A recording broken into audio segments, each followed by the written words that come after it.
السلام علیکم ورحمۃ اللہ وبرکاتہ، نحمدہ ونصلی علی رسولہ الکریم، اما بعد فاعوذ باللہ من الشیطان الرجیم، بسم اللہ الرحمن الرحیم، رب اشرح لی صدری ویسر لی امری واحلل عقدۃ من لسانی یفقہوا قولی۔ وقالو، اور انہوں نے کہا، قاف واو لام اس کا روٹ ہے، اتخذ بنا لیا، اتخذ یتخذ، اتخاذ کس کو کہتے ہیں؟ اہتمام سے کسی چیز کو کرنا۔ اللہ نے، اللہ ہیز ٹیکن ولدن، اولاد۔ ولد کا لفظ جو ہے یہ اسم جنس ہے، یہ ایک اور اسم کی قسم آ گئی۔ اسم جنس وہ ہوتا ہے جس کا اطلاق مذکر مؤنث واحد جمع سب کے لیے ہوتا ہے۔ کیا ہوتا ہے اسم جنس؟ جس کا ترجمہ آپ مذکر مؤنث واحد جمع سب میں کر سکتے ہیں، یعنی وہ ایک پوری کلاس کا نمائندہ ہوتا ہے اسم جنس، یعنی ایک ورڈ جس کا اطلاق ایک پرسن پہ نہیں ہوتا بلکہ ایک پورے گروپ پر ہوتا ہے، اور اس گروپ کے اندر مؤنث مذکر سبھی ہوتے ہیں، ٹھیک ہے۔ ولدن یعنی چلڈرن کے معنوں میں، چائلڈ کہہ سکتے ہیں، سن اور ڈاٹر نہیں کہہ سکتے بلکہ چائلڈ۔ سبحانہ پاک ہے وہ، سبحان جو ہے اسم مصدر ہے، ہر عیب سے پاک ہے۔ بلکہ لہو اس کے لیے ہے، ما جو فی السماوات آسمانوں میں ہے، اسی کی ملکیت ہے جو بھی کوئی آسمانوں میں ہے۔ کون ہے؟ اللہ کے لیے ہے سب، تو وہ پھر اللہ کہاں سے بیچ میں آ گیا؟ یہی تو میں پوچھ رہی ہوں کہ جب آپ یہ لفظ بولتے ہیں کہ آسمانوں میں، تو کیا ہوتا ہے آسمانوں میں؟ ستارے، فرشتے، اور کیا ہے آسمانوں میں؟ بادل۔ غور کیا کریں، آپ کے پاس پوری لسٹ ہونی چاہیے کہ کیا ہے آسمانوں میں۔ چلیے سوچیں بیٹھ کے۔ والارض، اور زمین میں، جو ہم نے دیکھا اور جو ابھی تک ہم نے ڈسکور بھی نہیں کیا۔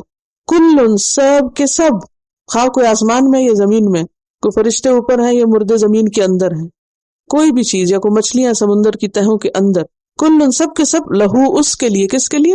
اللہ کے لیے، قانتون فرما بردار ہیں۔ قانت فاعل کے وزن پر ہے اور قانتون اس کی جمع ہے۔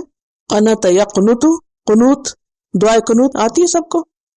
اگر نہیں آتی تو یاد کرنا شروع کریں۔ قانتون، قنوت کا لفظ ہے، اس کے ذرا معنی میں وسعت ہے، ہم نے اردو ترجمہ تو کر دیا فرما بردار ہیں، سب اس کے آگے جھکے ہوئے ہیں۔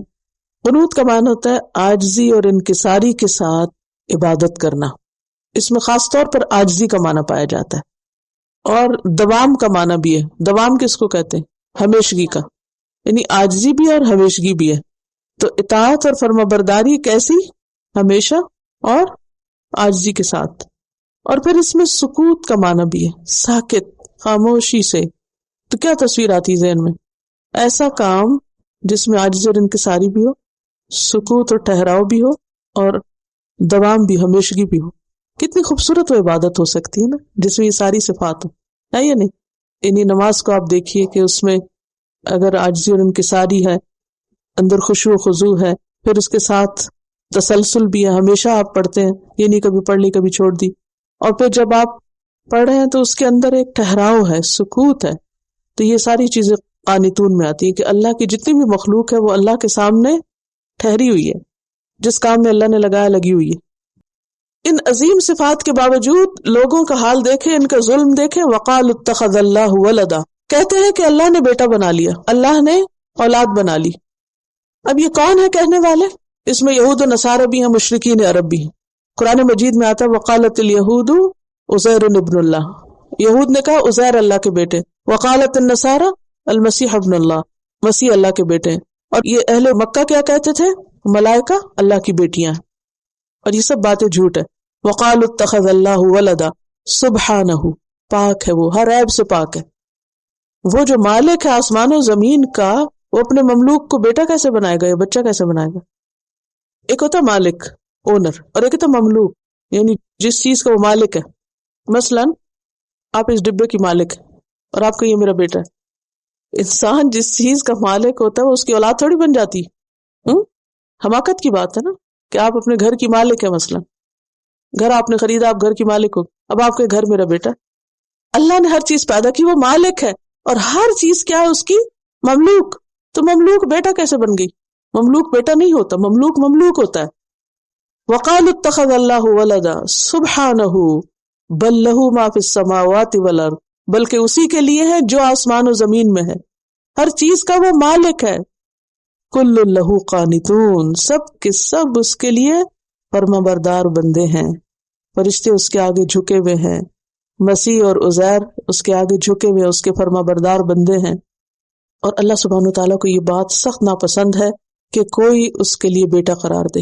حدیث میں آتا ہے، بخاری کی حدیث ہے، اللہ تعالیٰ فرماتے ہیں، حدیث قدسی اس کو کہتے، کذبنی ابن آدم، ابن آدم نے مجھے جھٹلایا، ولم یکن لہ ذالک، اور اس کو جائز نہ تھا کہ وہ ایسا کرے، وشتمنی، اور اس نے مجھے گالی دی، انسان نے، آدم کے بچے نے مجھے گالی دی، اللہ سبحانہ وتعالیٰ اپنے بارے میں فرما رہے ہیں، وَلَمْ يَكُنْ لَهُ ذَلِكَ، اور اس کو زیبا نہ تھا، اس کو جائز نہ تھا کہ وہ ایسا کرتا، فَأَمَّا تَكْذِيبُهُ إِيَّايَ، جہاں تک اس کا مجھے جھٹلانا ہے، فَقَوْلُهُ، تو اس کا کہنا ہے، لَن يُعِيدَنِي كَمَا بَدَأَنِي، کہ اللہ مجھے دوبارہ پیدا نہیں کرے گا جیسے اس نے پہلی بار پیدا کیا، یہ ہے جھٹلانا۔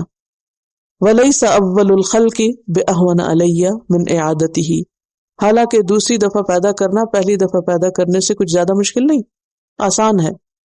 وَأَمَّا شَتْمُهُ إِيَّايَ، اور اس کا گالی دینا کیا ہے، فَقَوْلُهُ اتَّخَذَ اللَّهُ وَلَدًا، یہ جو قول ہے نا کہ اللہ نے بیٹا بنا لیا، یہ اللہ سبحانہ وتعالیٰ اپنے لیے کیا سمجھتے ہیں کہ اس کے لیے کیا ہے، یہ گالی ہے، سخت ناپسند ہے اللہ تعالیٰ کو اپنے لیے۔